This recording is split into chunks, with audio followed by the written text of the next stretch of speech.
আসসালামু আলাইকুম, কেমন আছেন সবাই? আশা করি সবাই ভালো আছেন। তো আজকে তোমাদের দেখাবো শটগান চালাবে কি করে।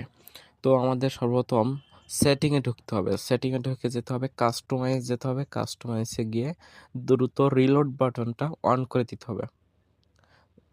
অন করার পরে আবার আমরা যাব হলো সেটিংয়ে। সেটিংয়ে যাওয়ার পরে গুলের বাটনটি ওইখানে রেখে দিবেন। যখন আপনার চাপ পড়ে তখন ফাস্ট রিলোড হবে। আর অবশ্যই শটগান চালানোর সময় ফাস্ট রিলোড প্রয়োজন, এজন্য এইখানে রেখে দিবেন। তোমাদের কি কি ক্যারেক্টার নিয়ে খেলতে হবে এটা আশা করি আমি পরে ভিডিওতে বলে দিব। তো তোমাদের আগে আমি দেখাই যে তোমাদের খেলাটা আসলে কেমন হবে। তো চলো ভিডিওটি শুরু করা যাক।